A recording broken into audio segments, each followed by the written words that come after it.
A very good evening and welcome. This is Weekend Primetime News here on News First on MTV and Shakti TV. I'm Ramesh Irugal Bandar. As always, let's start off with a look at the headlines for tonight.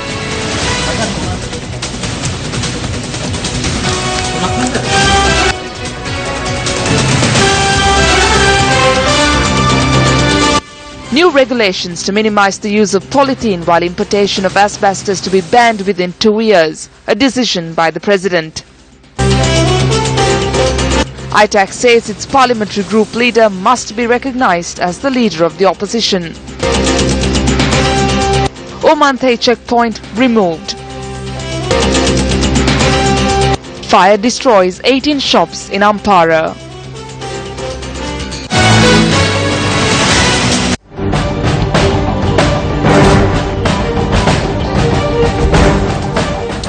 On to our top story tonight. President Maithripala Sirisena, speaking at an event in Kandy, announced that measures have been taken to minimize the use of polythene and ban the importation of asbestos to the country.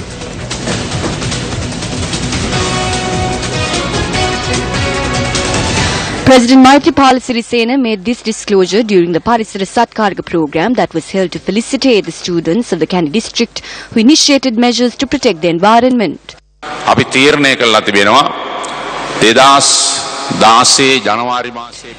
We have taken a decision to implement stern legal action from the 1st of January next year to prevent the usage of polythene.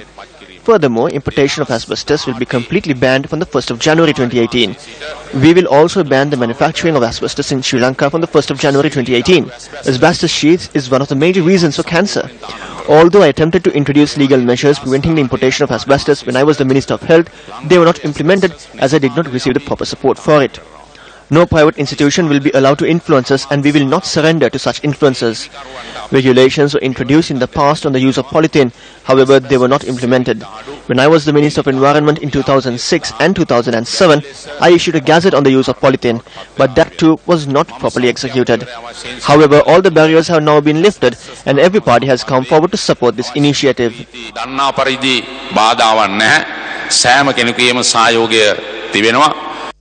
The 12th edition of the Parisara Satkarga program for the Temple of the Sacred Tooth Relic, organized by the Central Environment Authority and the Ministry of Mahavali Development and Environment, took place today. Chief Minister of the Central Province, Sarath Ekanaike, presented a book titled Pujaniya Dalda Sanskrutiya to the President. A report on the mangrove preservation was also handed over to the President.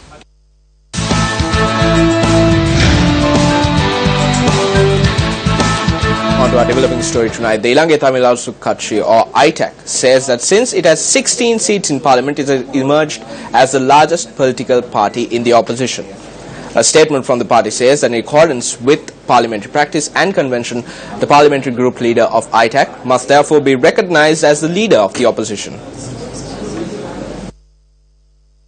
A letter from the TNA media office says that it has been announced that a national government was formed and that members of parliament who contested and were elected under both the UNP and the UPFA have accepted cabinet portfolios. It adds that accordingly, both the UNP and the UPFA bear collective cabinet responsibility. It notes that as political parties in parliament, they thus must publicly support all governmental decisions made in cabinet. The letter adds that both President Sirisena and the government have been public in a commitment to treat the Tamil people as equal citizens of this country, and however a reluctance to recognize the democratically elected representatives of the Tamil people of the north and east as a main opposition party, when such is clearly the case, can only be reflective of an unwillingness to honour this commitment. The letter goes on to say that at the presidential and the parliamentary elections this year, the people of this country created the space and opportunity for it to move forward, and urges both the president and the government not to waste this opportunity. United People's Freedom Alliance National List nominee Vijay Muni Soisa attended an event in Monragala today. The event was organized to declare open a drinking water project in the Kodayana area in Monragala. Grave destruction will be caused by voting for minor parties and groups. All of us said to vote for the Beetle Leaf to make Mahinda Rajapaksa the Prime Minister. Why did we fail? The party became an extremist. When a candidate from a minor party was elected, who suffered defeat? It was not Pushpa Kumara or Vijit Vijayamuni Soisa who did it. You are the ones who lost. We need to create a government that will be accountable to the people. We are not persons who betrayed the party and destroyed it. We worked and spoke in a proper manner. And we will continue to do so in the future.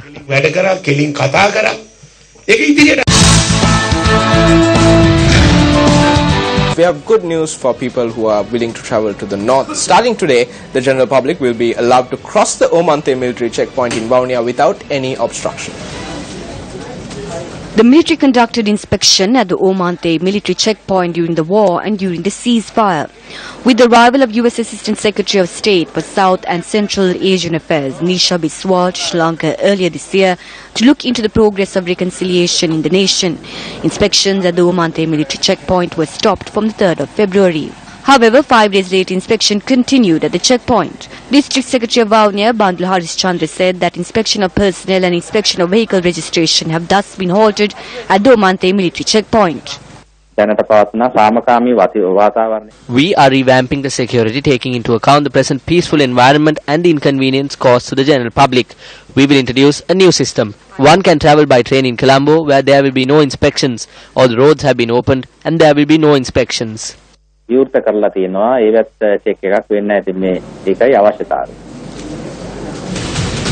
although statements were made that the oil layer that contaminated the water of the Kalani River was removed, the general public are skeptical over these claims. The following report was filed by Newsfirst Mayur Kalan Surya and Ruan Sanjeev Vikramasinghe.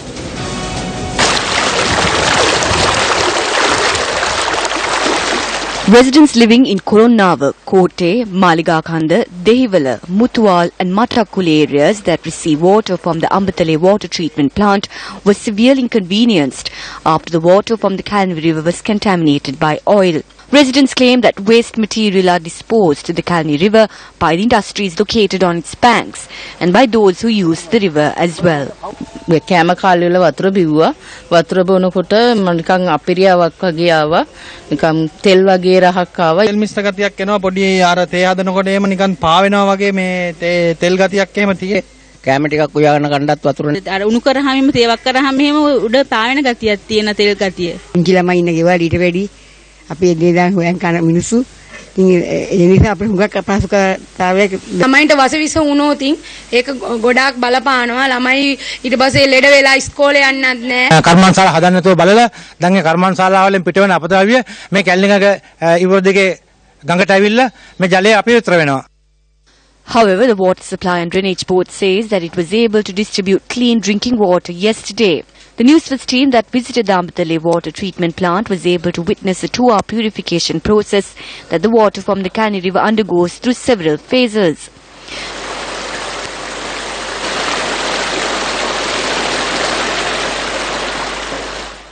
This water treatment plant, constructed in 1996, comprises of 6 purification tanks and bears the ISO certificate.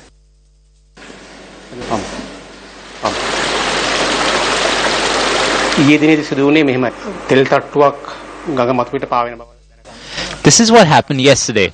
We were notified that there was a layer of oil floating in the river. Therefore, we decided to suspend the supply of water from 9 a.m. to 2 in the afternoon.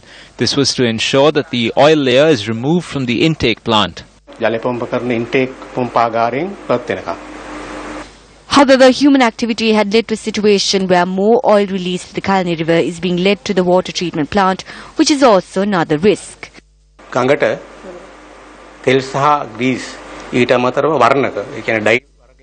Oil, grease and colouring cannot be removed from the treatment plant. Therefore, we request the general public to immediately notify us if such substances are released to the river so that we can suspend the supply of water until these materials leave the treatment plant. That is all that we can do. The people and industries on the banks of the river must be responsible for this.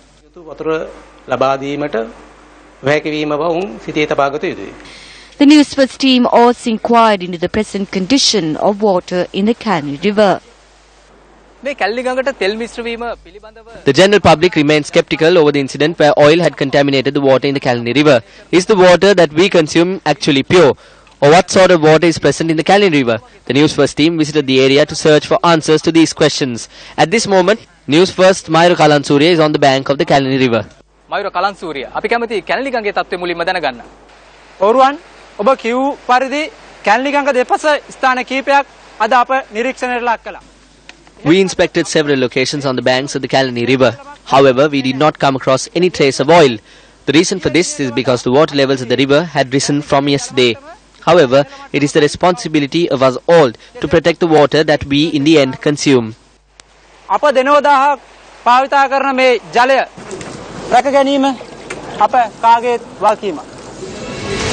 Now, it has been reported that close to 60,000 persons from 7 districts have been affected by the drought.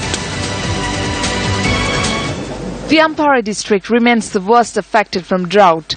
27,929 families in 11 divisional secretariats are facing hardships as a result of the lack of water for drinking and agricultural purposes. Trincomalee, Batiklo, Jaffna, Kilinochchi, Mullaitivu and Polennarua are the other districts that have been affected by the drought. 20,400 families in 9 divisional secretariats in the Batiklo district are facing difficulties due to the lack of water. As many water sources have dried up, people from these areas are forced to travel for miles in search of water. The drought has rendered us helpless. We cannot do anything because of the lack of water.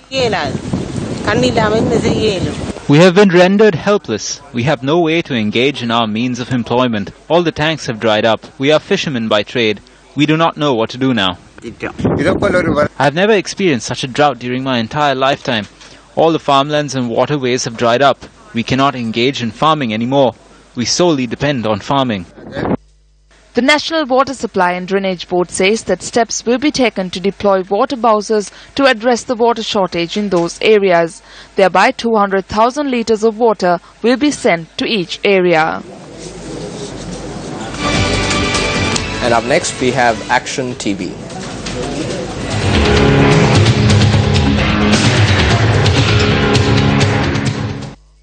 This was the fate that had befallen on 23 shops that are located along a 20-meter stretch of road on the main street in Ampara by an inferno at around 3 this morning. This incident sends a very strong message as well. The fire that spread from shop to shop engulfed goods worth over 10 million rupees and turned them into ash. The Ampara Urban Council is located roughly 150 meters away from this site. If such a fire had broken out within the premises of the Urban Council, this building too would meet the same fate of the 23 shops that were burned to the ground. These 3 state-of-the-art vehicles that have been parked at the Urban Council premises to immediately respond to a fire that may have broken out would also be turned to ash if a fire breaks out at the Urban Council premises. The reason for this is that the Ampara Urban Council does not have the trained personnel who could power up these vehicles and respond to any emergency call. We do not have any permanent employees. We only have 3 employees on contract. They are untrained personnel. Despite many calls for training, the officials have not responded to us. We have made written submissions and oral submissions in this regard. It's been over 11 months since the Minister of Provincial Councils and Local Government handed over these 3 emergency vehicles to the Ampara Urban Council. These emergency vehicles and equipment worth millions of rupees were presented to the Ampara Urban Council under an international aid project initiated in 2006. Under this aid project, firemen were supposed to be given international training to respond to emergencies. The Ministry of Provincial Councils and Local Government had not made use of that opportunity. Construction for a fire brigade building of the Ampara Urban Council had also been left to ruin. Despite being provided with emergency vehicles to respond to fires, it was the personnel from the Uhana Air Force Base located 10 kilometers away that responded to emergency calls made from the Ampara Urban Council limits over the past 11 months. Emergency vehicles similar to those found at the premises of the Ampara Urban Council have been parked at the Chilau Urban Council premises for over a period of 5 years. The sole reason for these vehicles to also be in a neutral state at the premises is that permission had not been granted from the Treasury to recruit personnel for these vehicles. However, the Treasury makes repayments with interest on time for the program where international aid was provided for the establishment of fire brigades at local government institutions since the year 2006. This lethargic process is far more dangerous than a fire. Shouldn't this be rectified? Secretary to the President, this is over to you. Buddhists in Sri Lanka marked Nikini full moon poya today. A number of significant events in the Buddhist calendar took place on Nikini full moon poya day, such as today. Events were organized across the island to mark Nikini full moon poya day. Nikini poya is the 8th full moon poya of the year, and it is the second poya of the rain retreat season, also known as the vast season of bhikkhus.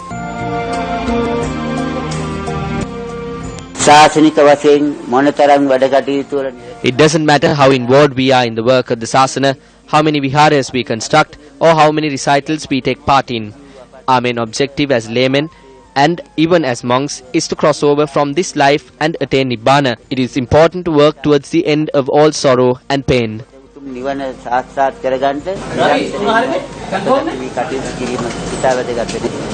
The final Randori Perahara of the Temple of the Sacred Tooth Relic commenced this evening. The Perahara is incidentally parading the streets of the historical city of the hill capital, Kandy, and will showcase many cultural items and more than 100 beautifully decorated elephants. Nadungamuwe Raja, Tusker of the Temple of the Sacred Tooth Relic, will take part in his 11th Perahara of the Temple of the Sacred Tooth Relic in Kandy today. Nadungamuwe Raja has incidentally carried the casket of the sacred relics on 9 Randoli Peraharas before.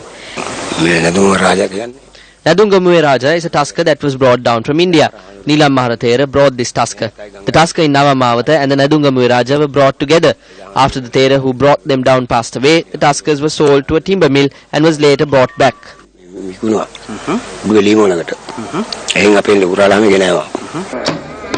Since then, Nadungamuwe Raja has been taking part in the Perahara with pride.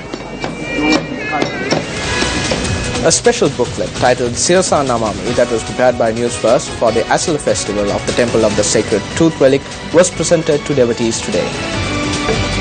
Prior to being distributed among the devotees, copies of the booklet were presented to the Karaka Sabha member of the Askiri Temple, Venerable Godagama Ratnasiri Thera.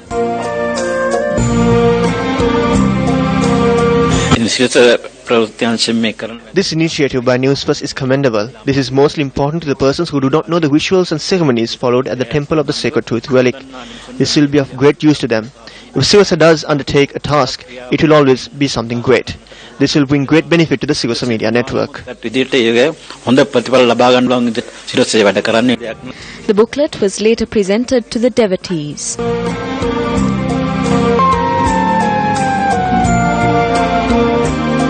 I'm very pleased by this task the Sirasa Media Network has carried out.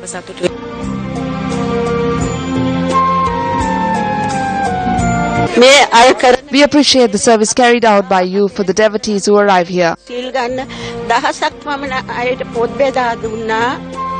This booklet, titled Sirasa Namami, was edited by K. Miga Kumbura of the Religious Affairs section of the Temple of the Sacred Tooth Relic. A religious event was organized at the Obesekarupura Vihare in Rajagiri this evening in view of Nikini Full Moon Poya Day. President's Coordinating Secretary and Kote Urban Councillor Rajika Korituwaku distributed silk cloth to the devotees.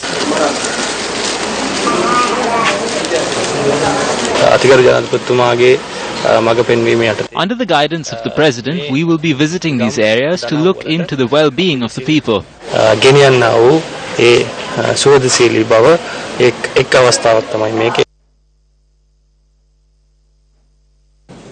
The event was organized at the Obesekarapura Pattana Vihare in Rajagiri and in line with the Nikini Full Moon Poya Day. On to other local news now. 2 police officers from Valigama have been attacked while they were to make an arrest of a group of persons under the influence of alcohol who had caused damages to houses.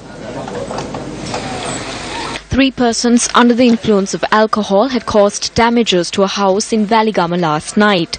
2 persons who were in the house at the time were injured. At around 9 p.m. I watched the news and I went to sleep. I heard someone banging on the gate of my next door neighbor. I switched on the light and looked for who it was. I noticed they were drunk and I asked them to go home without causing trouble. Then they threatened me and slapped me. They The owners of the house had then notified the police emergency hotline over the incident, and the police officers who arrived at the location were also assaulted, following which the assaulters had fled the scene. 2 of the assailants have been arrested by the police, while investigations are currently underway to locate the third suspect. This is Weekend Primetime News. Staying in local news, 2 accidents took place at the same location on the Ambawaka area along the Nuwarelia Badullu road. The accidents took place yesterday and today. A van carrying 14 persons collided with a boulder after it veered off the road yesterday, while a bus carrying 34 passengers met with an accident at the same location today. 10 of the passengers who were travelling in the bus plying from Puttalam to Diyathalava to attend a wedding had sustained injuries. The hospital said that 3 of those injured are in critical condition. The brakes did not function. Then everyone yelled that the brakes were not working. Then I drove to the corner of the road.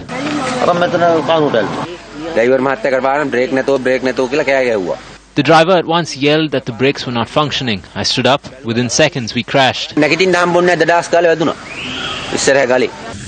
A speeding private bus collided with a parked bus in Naguda, injuring 25 persons. The passengers say that the bus, which was flying from Vaunia to Colombo, had travelled at high speed.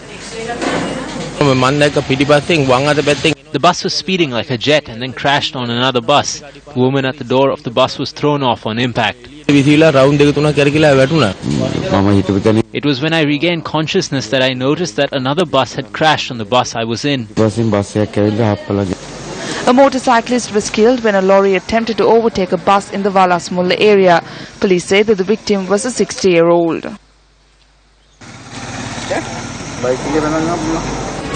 The annual conference of the Sri Lanka Society for Medical Laboratory Science was held at the Lakshman Kadirgamar Institute of International Relations and Strategic Studies. The event was themed "Make a Difference in Your Laboratory via Strategic Management."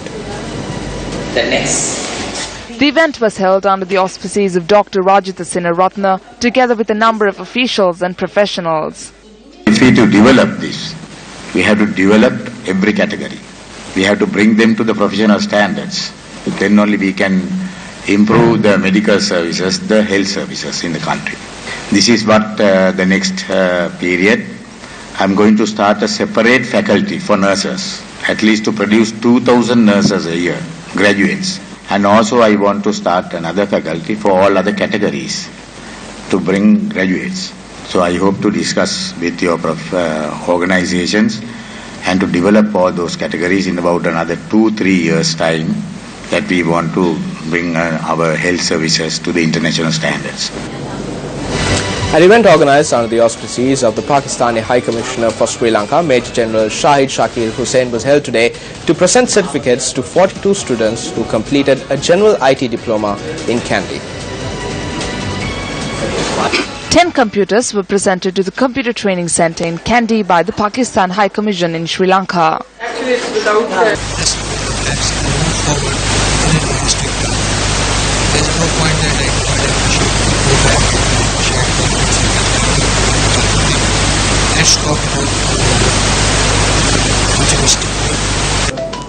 And before we wrap up the news tonight, let's cross over live to the final Randoli Perahara of the sacred temple of the Tooth Relic.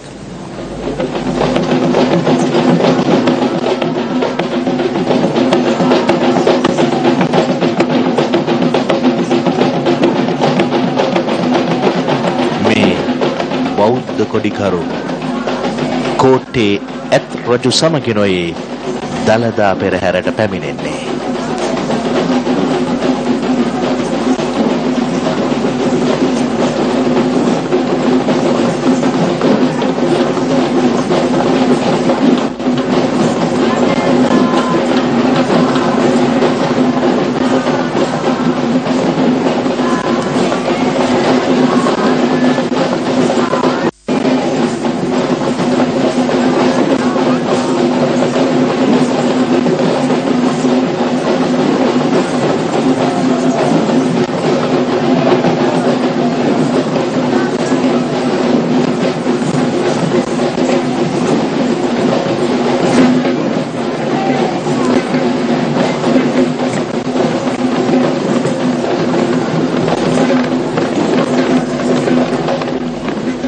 And that's a wrap of Weekend Primetime News for tonight. For the Newsfirst team, I'm Ramesh Bandara. Good night.